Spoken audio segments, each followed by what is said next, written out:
Višemjesečna trakavica sa veterinarskom stanicom u Bugojnu se nastavlja. Nakon privatizacije metodom tendera i upisa u sudski registar za novog vlasnika koji uz cijenu od 52.000 maraka preuzeo i obaveze u 3 puta većem iznosu, dileme nema. Baš kao i za kantonalnu agenciju za privatizaciju, no načelnik i većina vijećnika ne misle tako. Ja sam Sanel Algić, vlasnik veterinarske stanice Bugojna.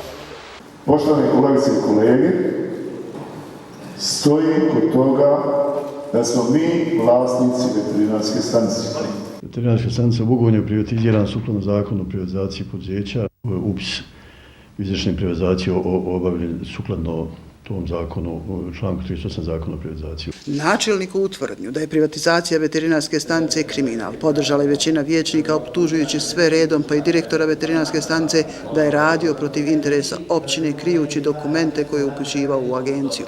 No ni on nije ostao dužan. Načelniče, dopis nije došao da niste znali.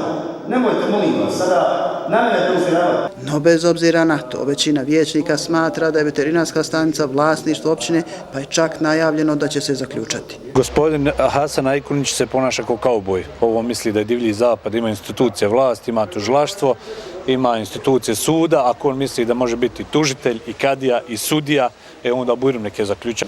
Prema njegovim riječima, on je spreman i odgovarati za bilo kakvu nezakonitost ako je učinjena, napominjući da je ovo pretposljedna privatizirana veterinarska stanica u Srednjobosanskom kantonu i samo je ona predmet spora.